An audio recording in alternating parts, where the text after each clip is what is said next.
Hey, it's Mac with PriceActionTradingSystem.com, and it is Tuesday. It's November 14th. This will be our chart lesson for the day, and we had some nice movement today. Um, we had two legs down, then we had a move up, and looked like we were going to try a second leg up, and just we never could get through this resistance. There's really strong resistance here at 25.78.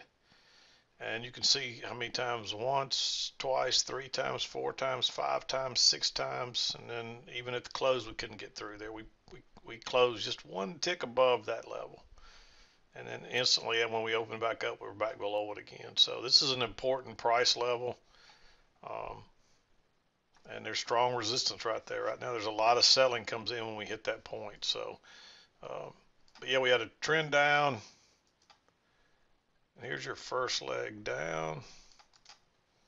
And once we go lower, you look for a measured move, and you can see we just basically almost to the tick, we got that measured move down, and then we got a nice close outside, steep sell off on that second leg down, and then we bounced back. Of course, that with this closing here yesterday and opening here, that's going to leave a gap on the daily chart, and we tried to fill that, but we didn't quite fill it. So there's still a gap there on the daily chart. So I would expect we're going to try to fill that uh, before we before we go lower. But you never know. So, um, but generally, one thing to keep in mind is when you have a big down day like this,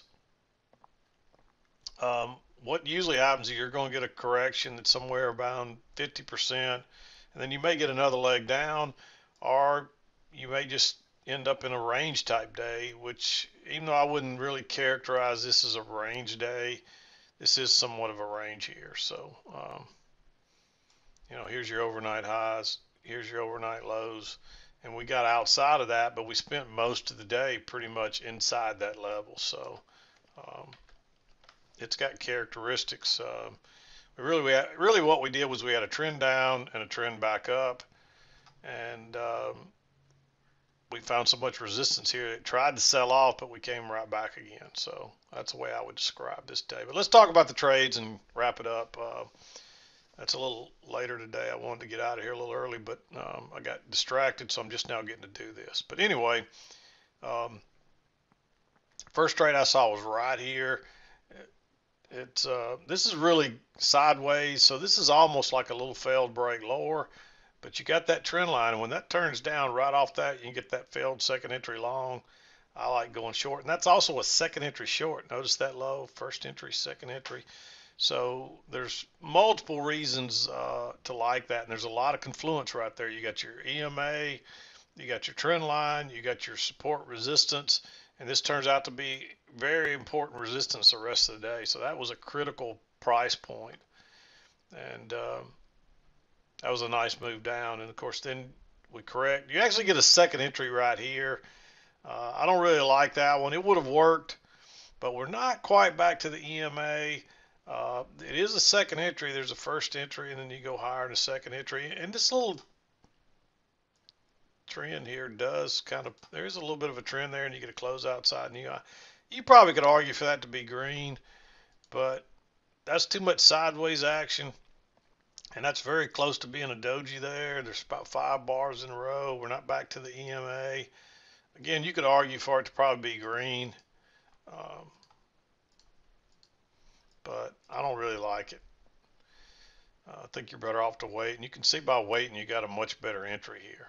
And notice you're working up. You get to close outside. You try to go higher once, and you don't get a new high, but that's not necessarily a deal killer on when you've been trading down that long, because you're going to probably retest this low, but we don't have a new high in place, so you're probably better off to see if you get a reversal pattern, which there's your failed second entry long, closes below the EMA.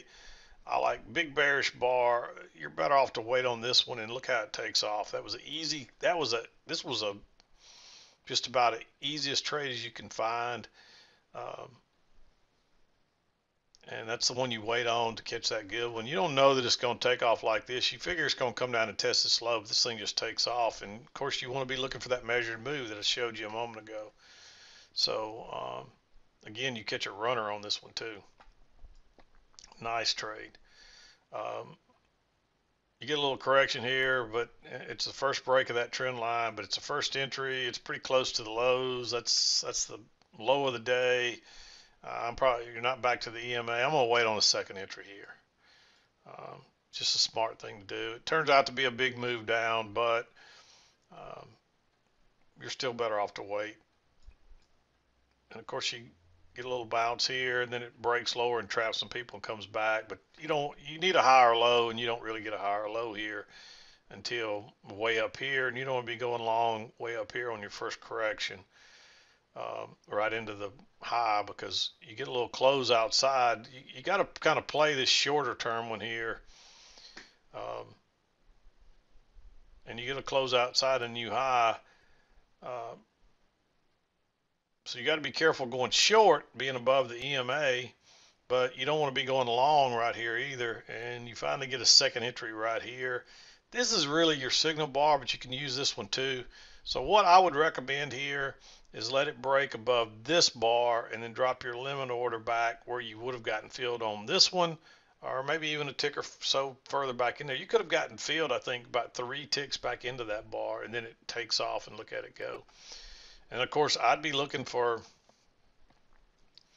at a minimum, a measured move. And you can see we did, and that would have got you back up to these highs, but this thing goes all the way back and tests that high. So we did much better. But this takes off, and you don't get another chance to enter that trade. It just takes you straight to the top. And notice you get a close outside, new high. It's tempting to want to enter right here, and actually you probably could, but you got this possible other trend line. Of course, there's a good way, prices are a good way away from it, but this is a really strong move up. And so I'm not crazy about that one. You could argue for that one to be green though. But when you go to picking tops, it's just not a very good deal. But you get a little bit of a trap there too. It's like 3 little pushes up, and none of them can go further, and then you get that big bearish bar. And look how far away you are from the EMA. You know you're coming back there probably, but hopefully you may come back to this trend line. And the way I got that trend line was I drew this right across those highs there, and then drug it down, and it fit pretty well there. So okay, I had a slight interruption, but we were talking about this trend line. So we want to see if prices come back.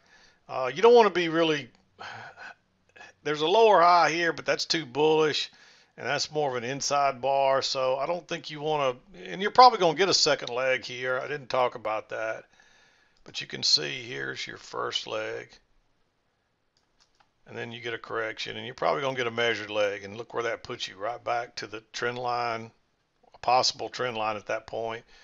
And so, but going short right into that EMA, no, not on when we've been moving this strongly. You're really looking for longs. The only reason I like that short is because it's previous resistance, and we're a long way away from the EMA, and you got a little bit, you got those 3 little pushes up, and prices just can't take off, and you're probably coming back. Again, you're better off to wait on a lower high, but you're too close to the EMA now when you get that. If it had pulled up here and made a double top and headed back down, I'd probably make it red, but it's a little bit risky trying to look for a short here. You need to really understand what's going on with the price action to take this short. Otherwise, just skip it, and that's the reason it's green. So, but notice what happens. You come back, and notice that support right there, and you get that little drop below. So you got a failed break lower. There's only 3 ticks in that bar, so it's very low risk.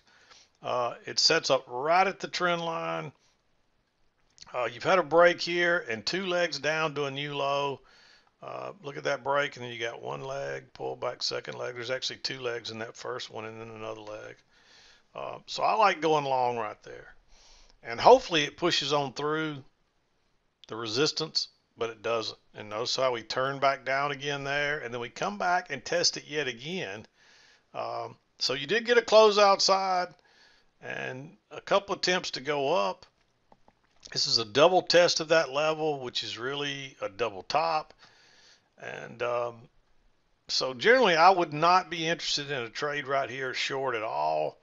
But because of that resistance across there and this double test and all that good stuff, and you could look at this. It's not really a failed second entry long because that's a new high right there, so it's really a first entry.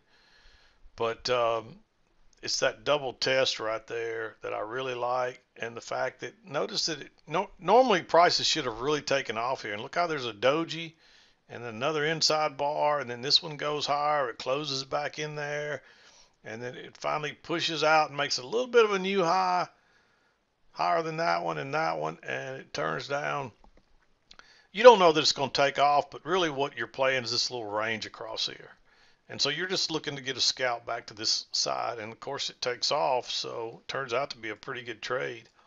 But notice what happens. You work down, you get a close outside move to a new low, and it bounces again. You got a little trend line working up through here. It's not very clear though. So really you need to wait on a reversal pattern. It fits, you can see it fits across there, but it's going long right here is just too much sideways. So see if you get that reversal, and notice what it does. First entry, second entry, and it bounces. So I like going long right there. If nothing else, just to retest the high, but probably come back and get back in this little shorter term range, which if you drag this across, you can see that's exactly what prices really do. They get back in that short term range and they go back and test the high again. And that's what you'd kind of expect to happen. So, yeah, I like that just because it's a reversal pattern. I was really hoping we might take on off here and try to get that measured leg, but it just could not get through that resistance. And you could see even right here, it's just prices just are really struggling to go higher. And they finally push it on up there and test it, and instantly it comes back, and they push it right back up there again, and it still doesn't get through there. And even now in the overnight session, we're not getting back in there. So, okay, my phone is just ringing off the hook. I keep getting interrupted, but yeah, you ended up with this little range. And actually, when you dropped here, what I would have been just kind of watching for is a measured move down. You can see we actually pushed through that and got a little failed break lower, but I still don't think you want to be, even if you drew your line down here and you can see you're getting a little support across there and then it drops lower, but you just don't really get a very good signal bar. And then by the time you get back up here, you're right into that, and you really need to wait and see if you get a reversal pattern, which comes here and gives you a chance to move on up into there. So plus I'm looking at this trend line right here. It's obviously valid. It didn't start off the lows. Of course, you got a shorter term one here too, but this is a valid little channel working up through here. And you can see every time we came down, it bounced, and every time it went up, it turned down until you finally got two legs down and then moved back up to a new high here and then sold off. So, yep. So that's really what we had today. And it's kind of an interesting day. This is where some people struggle when you're so hard down, trading down so strongly, and then suddenly you just reverse and you're trading just as strongly back up. But I mean, that's not uncommon at all in this market. I'm just glad to see us getting some movement and not just a whole day of something like this right here for a change. I mean, really, we spent from 10 o'clock until 2 in that little tight stuff, but we had some really nice movement before 10 o'clock this morning. And that's generally been my experience. That's the reason I like to be done by noon. Sometimes you get some really nice moves in the afternoon, but generally your best trading is from around 7 a.m. Central Standard Time to about noon time Central Standard Time. And if you're not in Central Standard Time time zone, you'll just have to do the math on that. So people will ask me what the best times to trade are when they're in England, but that's so hard for me to do the math. I don't even know what time zone they are. So you'll just have to do the math on that if you're out, if you're way outside. I'm on Central Standard Time, So if you're ever trying to compare and get on time on board with me, that's what you would try to compare your time to Central Standard Time. So, um, and I generally try to trade from 7 a.m. to around noon Central Standard Time each day. So, but I'm going to wrap it up. Not much else we can say about today. It was nice to see a little movement again, though. We'll be back again to do it tomorrow, but I'm done for today. This is Mac with PriceActionTradingSystem.com, and we'll see you next time.